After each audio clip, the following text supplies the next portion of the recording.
So I was asked by a longtime viewer what I think the future of AI creation will mean for fiction writers.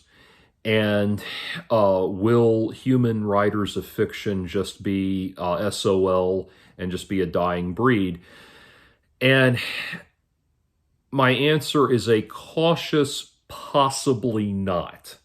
It's going to be something that AI is going to be something that is always going to be an uneasy bedfellow of actual creatives. A lot of people, I've heard a lot of creative people try to comfort themselves by saying, well, AI will never be able to X, Y, and Z.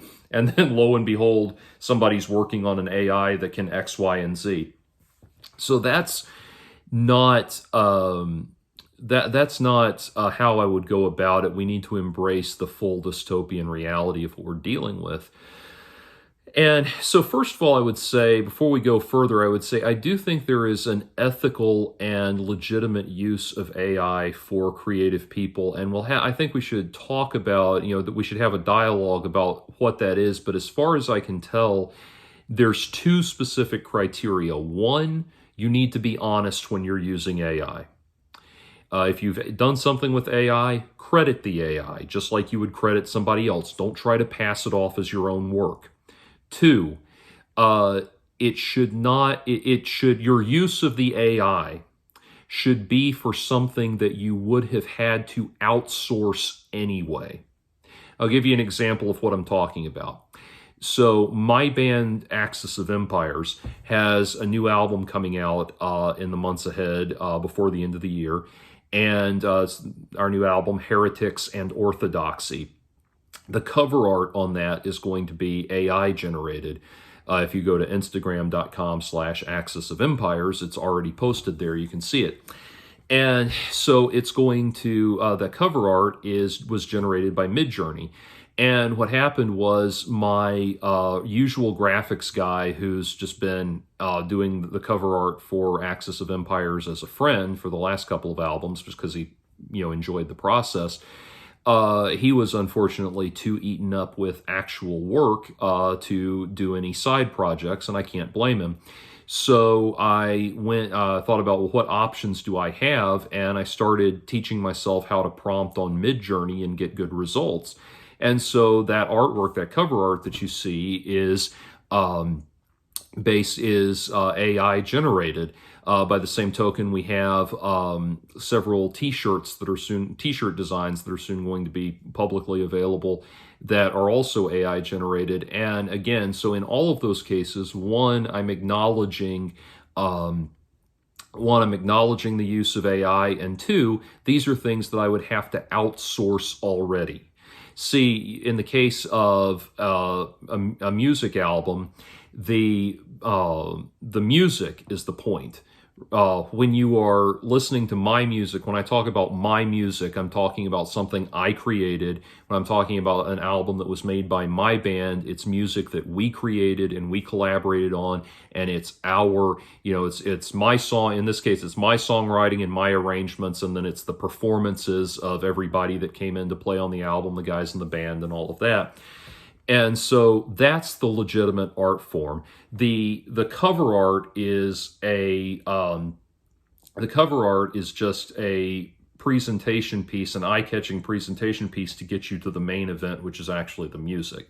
So that's what I see as the ethical use of the ethical use of artificial intelligence. So continuing with the album artwork metaphor, years ago, one time, just for the hell of it, I messaged, in fact, it was when I was working on the first Axis of Empires album, I tried messaging Derek Riggs, who does all of the artwork for Iron Maiden.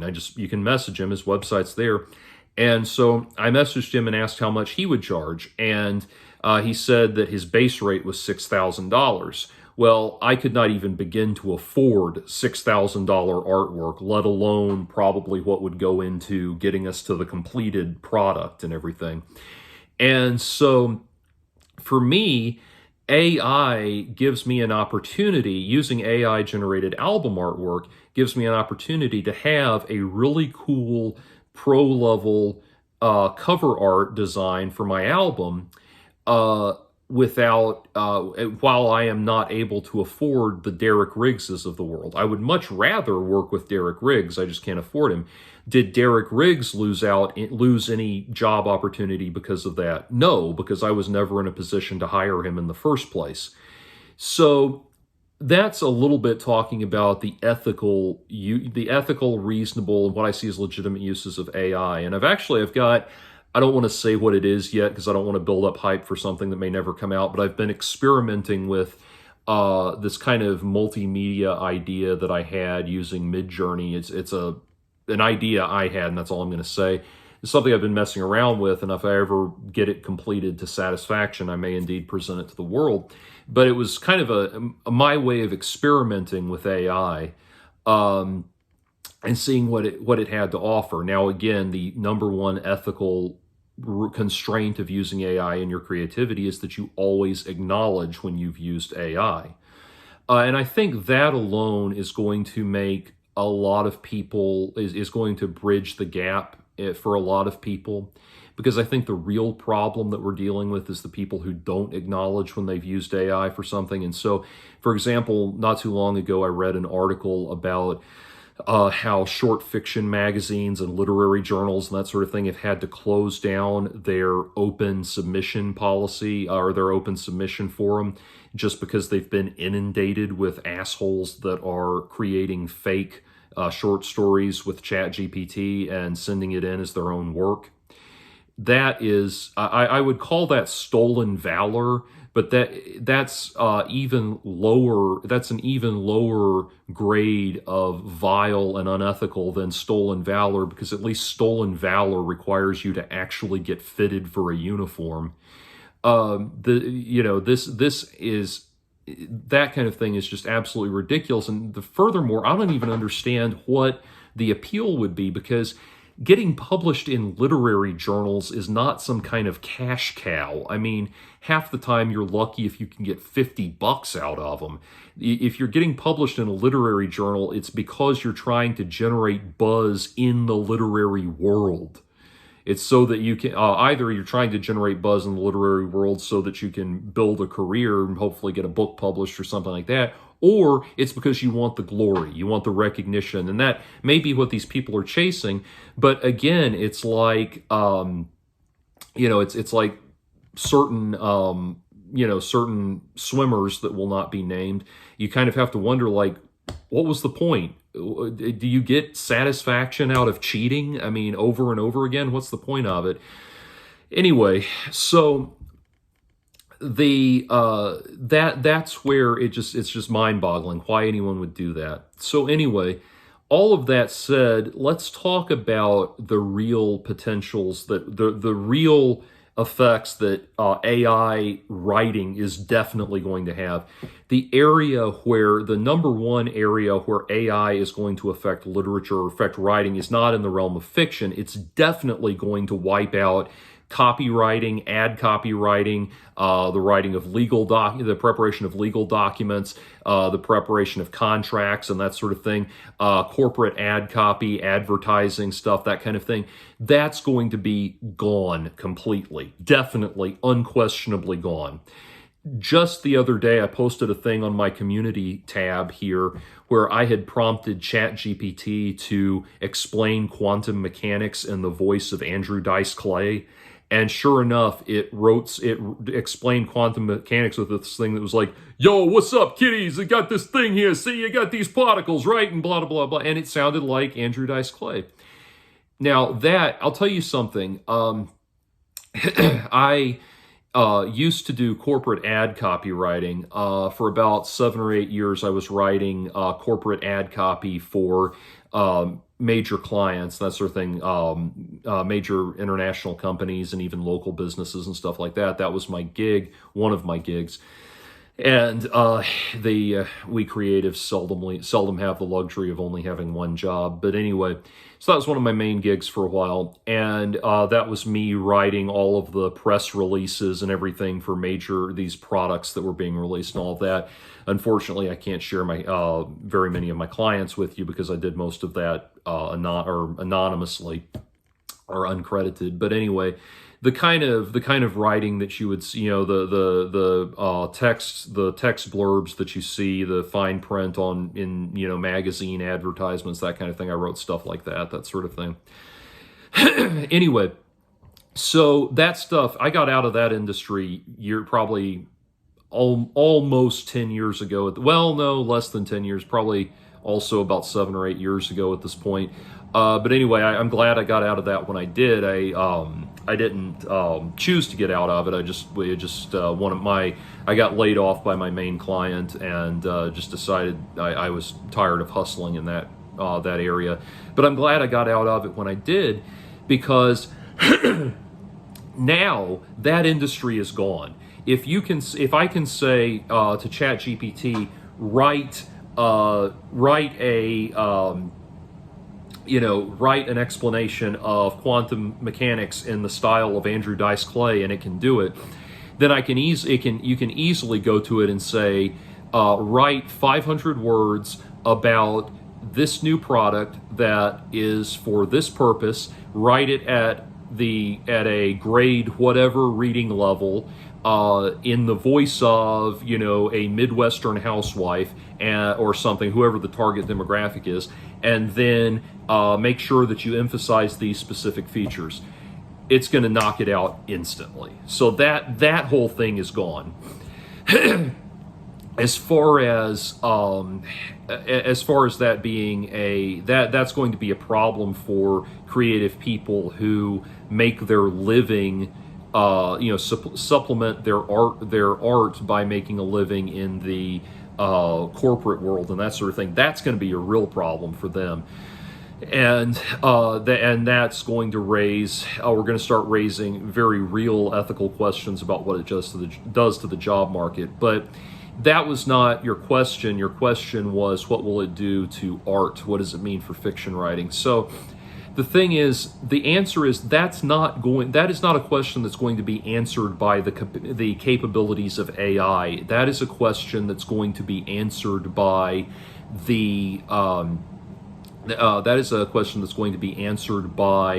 the market. Are people willing to pay good money for AI generated content? That's going to, AI generated fiction. That is what will do it, not whether or not AI can do it well. Now,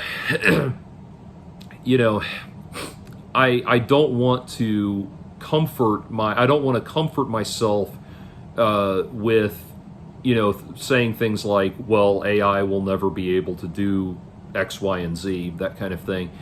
But the real question is going to be, can AI, either one of two questions will have to be answered. The first question is going to be what I just said. Can AI, will the market embrace AI generated fiction the way it has always embraced human generated fiction? That's question number one.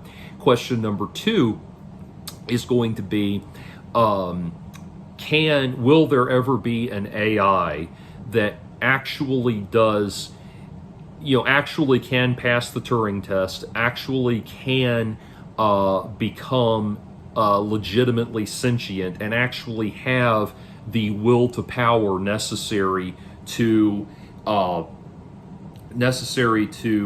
move into the realm of actual wants, needs, and desires. All of our artistic output is a byproduct of the yearning that we feel towards our human wants, needs, and desires.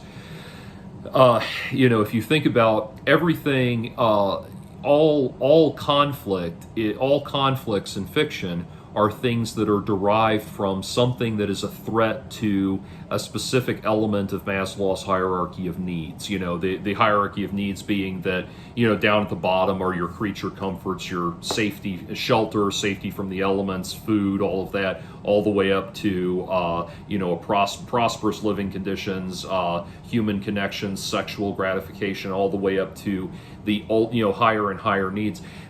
At some point, every conflict involves a threat to that, to some element of Maslow's hierarchy of needs. And if it will, AI can simulate that conflict, but in order for it to produce actual art, it would have to be able to legitimately not just simulate the experience or describe the experience, but actually feel that experience. So that's going to be the big question. If that ever happens, then you're essentially dealing with an artificial intelligence that from a cognitive computational standpoint is no different from a human being. And at that point, you legitimately might have a threat, not just a threat to art, but a threat to the human race at that point, and to human existence. So the question then becomes, bringing it back around to the corporate question. Well, we've already seen that there's not much of a market as of yet for AI-generated content, and a lot of people are writing off the assholes that try to create AI-generated content and pass it off as their own. A lot of people are just writing that stuff off very, very quickly with very little interest. But here's the thing. AI art, in a way, can be compared to, and by the way, this part of the thought is, giving credit where credit's due. This is coming from this part is coming from a Tim Henson interview, Tim Henson from Polyphia interview that I watched recently, where he pointed out that when sampling became a thing for hip hop music, it was wildly derided and put down as an illegitimate art form, as unethical, as theft, as indicative of a lack of creativity, all of that. And then as generations of successful sampling artists came along, eventually it became seen as a legitimate art form, and the question became, how well can you sample? What can you find in what's already there and cut it together and that sort of thing? And again, I'm not even going to say that kind of musical scrapbooking is necessarily doesn't reveal legitimate results. The Residents did interesting, fascinating things with it. People like Boyd Rice with Non did interesting things with it, that kind of thing. So there's interesting stuff to be found from a creative standpoint, things that are going to make you think. I'm not denying that. But the fundamental question went from becoming, is sampling an art form, to being, how well can you sample? And Tim Henson, bringing it back to him, made the point that people are going to go from, is prompting an AI a legitimate form of art, to how well can you prompt? And there's some truth to that. Bringing it back around to my original thoughts here, there's some truth to that, talking about the Axis of Empires album. I couldn't just make it generate something cool right out of the gate. I had to do a lot of trial and error to get it around to what I want, especially because with Axis of Empires, all of the albums have our mascot on the cover. The Journeyman is on the cover, and so I had to figure out how to command it to get that guy in there. And he's kind of you always see him from behind, but he's kind of a Conan the Barbarian looking dude, in the muscle bound with the scars on the sword and the loincloth and all that. And it was like, how do I, trying to get it to understand that and get it in there. So there's legitimate skill involved in prompting an AI. But again, at what point does it supplant the actual process of creating actual art? Now, bringing it back around to fiction, the question of fiction. So here is what I see happening. Here's how I see AI art worming its way into mainstream fiction.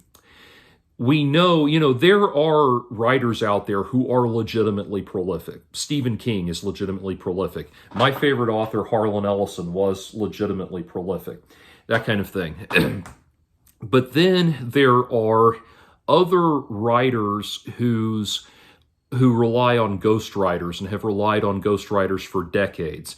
They are not creators of actual novels. They are authors of outlines that are then handed off to a team of writers or a team of ghostwriters and that kind of thing. R.L. Stine was accused of doing it. He's denied it left, right, and center. Probably the worst offender of the bunch is James Patterson, who makes no bones about the fact that he hands his outlines off to ghostwriters to finish the scripts and to write them out. There have been other people who have done it more openly. You know, Mercedes Lackey used to always pair off with, you know, it'd be Mercedes Lackey and Ellen Dwan, and then another person, like, to make it look more like an open collaboration. I think that's a little more honest, at least. But anyway, what you're going to find is people like James Patterson, Tom Clancy, who I believe is no longer with us, but Tom Clancy, the same thing. Tom Clancy stopped being an author and started being a brand. It was just a name. It's kind of like, when in the architectural world, Trump is not an actual, when you see what a lot of people learned the hard way when they moved into various Trump buildings, was that they actually were not Donald Trump created projects, that he had just sold the use of his name to be put on the building and that kind of thing.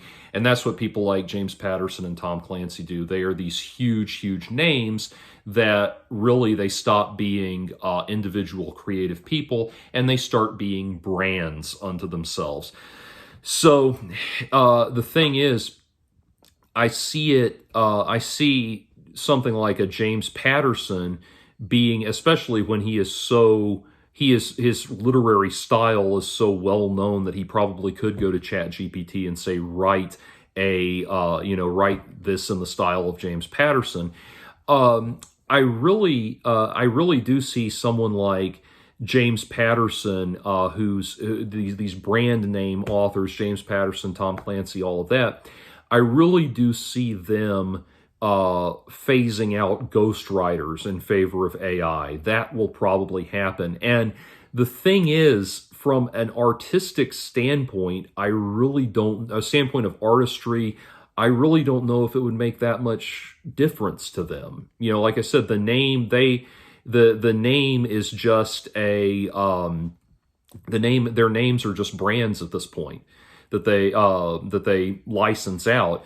You know, and I think most people are okay with that. I don't think anyone who, is a big fan of Tom Clancy's Rainbow Six actually thought he had anything to do with the creation of it, that kind of thing. So that's where I see AI starting to come in, is just in things like that, and starting to come in the things like the young adult, the serial. We don't see as many of these anymore, but there used to be all of these young adult serial novels like Tom Swift and the Hardy Boys and Nancy Drew, all of that stuff. A lot of those, I don't know. I've never read Nancy Drew, so I don't want to speak to that, but I know definitely Tom Swift. The old Tom Swift novels, I forget the person's name. It was like C.J. Appleton or something. It was the imprint. That was not a real person. Or if it was, they're lost to history. Those books were all just manuscripts that were generated by college writing students, that kind of thing, written to a specific formula. And they have just like when they bring on guest writers for television shows, they have lengthy things. The publisher or the owner of the brand will give you lengthy pieces of information about, Tom Swift would say something like this. He would never say something like this. He would never do this. He would do this, that kind of thing. They've got it down to a science.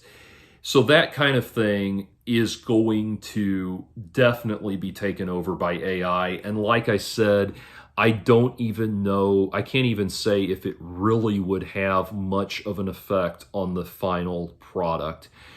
That said, or I should say the legitimacy of the final product, because it was never, it was done under an imprint by a ghostwriter anyway. So that sort of thing, that's where we'll start to see it take over. So the real question is, is not about, again, it's not so much about work for hire, ghostwriting type stuff like my old gig doing corporate ad copy, or writing ultra generic outline based mass market fiction, that kind of thing. The real question is, can it replace the actual artists, the actual creative people whose stock in trade is their creativity? And that's the thing. Is an AI, if you told an AI, write a story in the style of Franz Kafka, it would, that AI would, I'm doing this on my phone, otherwise I'd actually pull up ChatGPT and see what it said if I told it that. But, if you told ChatGPT or one of these AIs, write a story in the style of Franz Kafka, what it would do is it would surf the entire history. It could instantly call up the entire history of Franz Kafka and all of the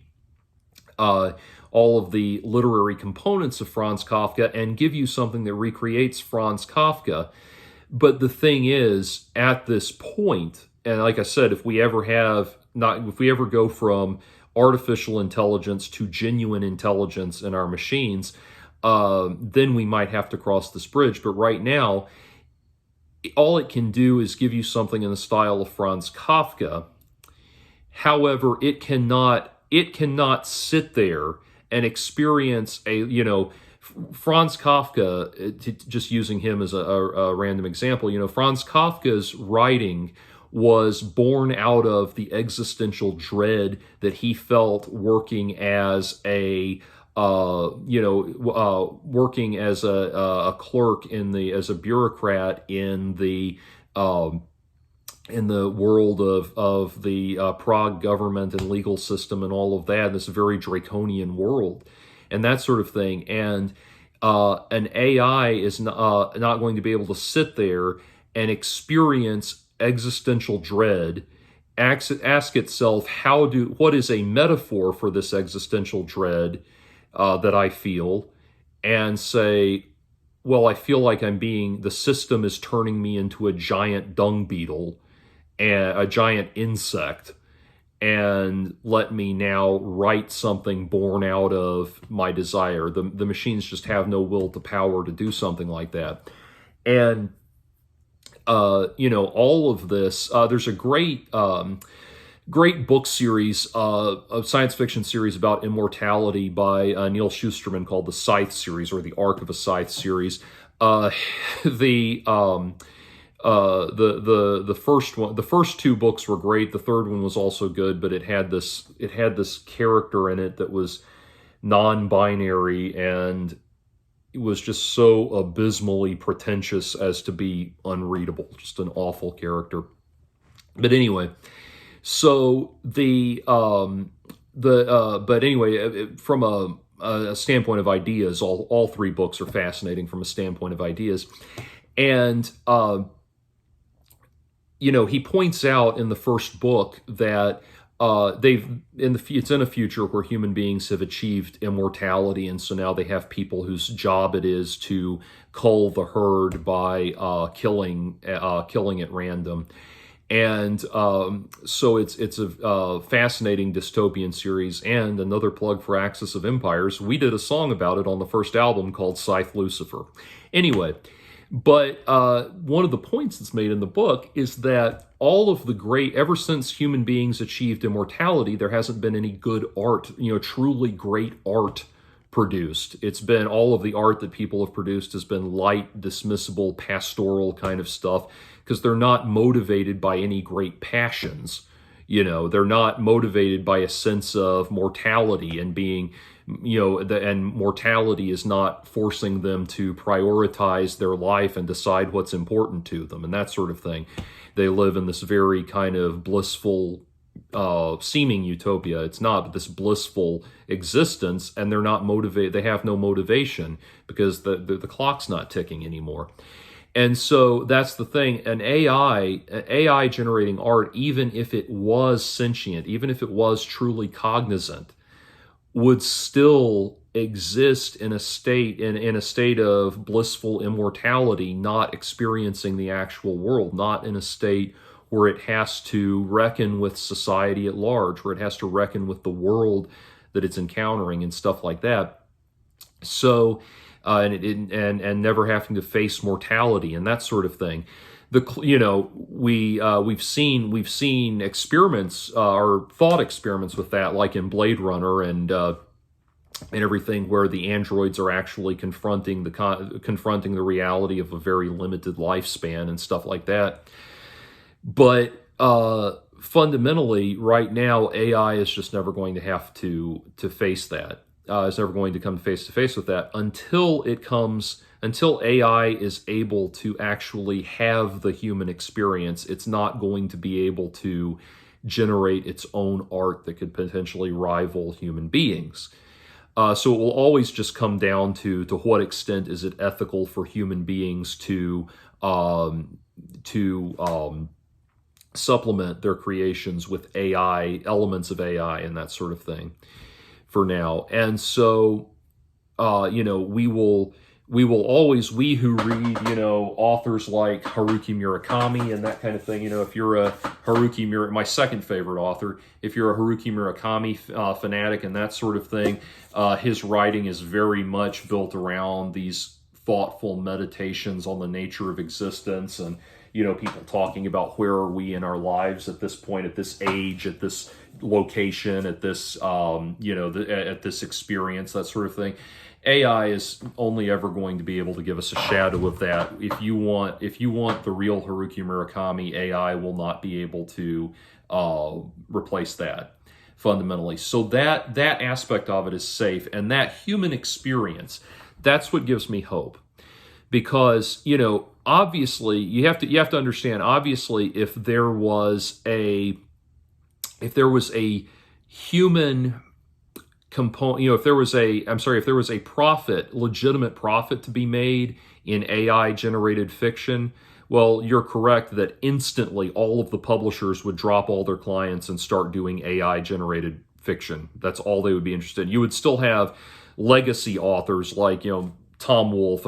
Charlotte Simmons is over there on the shelf. So Tom Wolfe, if he were still alive, he would be able to write new books and still get published as a legacy author, but new authors would be off the table immediately. So that's the question. That is the question right there. Now, bring it back around to the hip-hop rap sampling thing. What happened was rap gained acceptance generationally. We have really close to 50 years of rap at this point. Definitely 40 years. Well, let's see. If we were to say that if we use 1980 as a specific line of demarcation for rap music, then we have almost 45 years of rap music at this point. And the precursors to that, that we existed a few years prior. So we probably do have close to 50 years of rap music. And what happened was there was a generational appeal that happened. It seeped in generationally. So people from my generation, while I think that there are fascinating things you can do with sampling, I do not consider it to be as artistically legitimate as learning an actual instrument and writing music yourself. But there are countless people younger than me now who would completely not agree with me at all. And so that being the case, it just kind of grandfathers its way in. It takes just over the course of generations, gets more and more legitimate.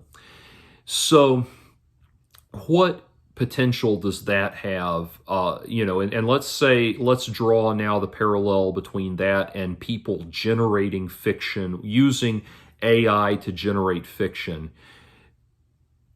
Where does the legitimacy take over? Well, where does the social legitimacy take over, where people are willing to say that it's a legitimate art form and not just cheating? So what I keep coming back to is the Kurt Vonnegut novel Player Piano. Player Piano is one of my favorite Kurt Vonnegut novels, and it deals with the question, it's set in a dystopian future, deals with the question of automation. Everything is automated, and to the point that they have solved scarcity. So they have food for everybody. Everybody is very well provided for. Everybody is living wonderfully satisfactory lives and all of that, and everything, it just functions, practically. It's not described as a communist utopia, but it almost functions like that. Like everybody just has all of their needs provided for all the time. Ironically, the book really has more to say about capitalism, even though it exists it exists in a almost communistic dystopia, but in a way that nobody works except for the people whose job it is to repair and maintain the machines, and they consider themselves this kind of elite super class that rules over everybody else, and the rest of the world just sees them as glorified repairmen. But anyway, so in the world of Player Piano, the world has provided, automation, and this was a book written, I would say well over about 70 years ago close to 70 years ago at this point. Forget the exact date, but I believe it was in the 50s. Anyway, so it has a very kind of Jetsons level concept of what automation would look like, but it's still a world where everything is provided for instantly. And all of your food, all of your entertainment, all of your everything provided for.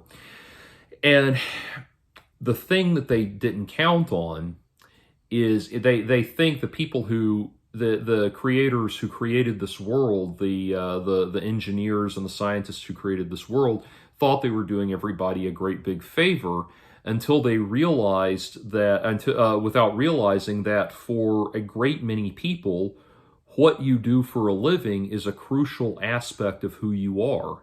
And it's a crucial defining aspect of how you relate to the world, how you relate to other people, how you conceptualize yourself. And, lacking that, you have these people who are directionless and have nothing, and they talk about, well, we watch a lot of TV, that kind of thing, and which is more and more where we are as a society. But anyway, so they talk about in the book how there's this diner that is open that has like everything, again, automated, got everything you need, the best food, the best everything. And some people get together and open up a human-owned diner where the food is all prepared by human beings, the drinks are all mixed by human beings, all of that. And it's instantly more popular than the automated thing, because what they can't provide is the human connection. And what's interesting, and without spoiler alert for anyone who cares, but ultimately what happens is there's this uprising from in the book, there's this uprising from the so-called ruling class, people within the ruling class that are the glorified repairmen, and they try to destroy the automated world. And they succeed to some degree, only to see automation starting to take over again immediately, because people are going to start automatically working to improve their position, their station in life. So some automation is always inevitable. It's a really great book. I put it on par with Orwell and Huxley and all of that. But anyway, so that's the real thing with all of this. The real question is, what are we trying to get out of fiction? Do I ever care to read something? And by the way, talking about my Andrew Dice Clay thing, I also had it. I asked ChatGPT to summarize the first chapter or the book of Genesis, the first chapter of Genesis, in the voice of William S. Burroughs, and then to do the same thing in the voice of Haruki Murakami. And sure enough, it legitimately recreated the prose of William S. Burroughs, the prose of Haruki Murakami. But I'm not just interested in the prose of Haruki Murakami. I'm interested in going inside the mind of Haruki Murakami and really getting into not just creating an engaging narrative, but a narrative that requires a human being to actually live the human experience and have a perspective on the human experience. I don't think, like I said, even if an AI were sentient and were able to come up with new things to write about on its own, unprompted, I don't think it could just sitting in just sitting in a box in a laboratory, basically in a contained computer facility. I don't think it could ever have the necessary perspective and experience and yearning and longing on the human experience to generate a book like Hard-Boiled Wonderland and the End of the World, which is my favorite Haruki Murakami novel. And so I don't think it could legitimately have that. But so for those of us who, I, in my humility, aspire to write things like that, real, heartfelt artistry and that sort of thing, I think there will always be a market for that.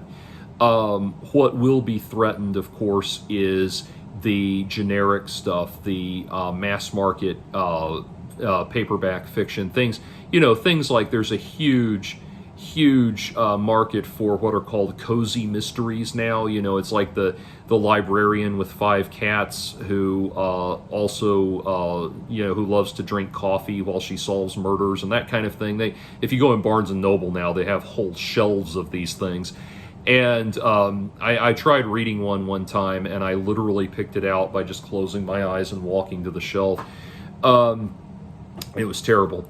Again, that sort of thing it'll be so easy to AI generate all of that. To AI generate, again, Harlequin romance novels, all these things that are written to formulas and specific formulas and outlines, and it's just the same thing over and over again. Things at the soap opera level will probably be threatened, easily be threatened by AI. But when it comes to actual artistry, the actual artistry of writing legitimate fiction, I don't think so. So anyway, that's my take on it. Again, like I said, the question will not come down, ultimately the question will not come down to, can the AI do it? The question will come down to, is there a market for it? So far, the answer is no. Hopefully it stays that way.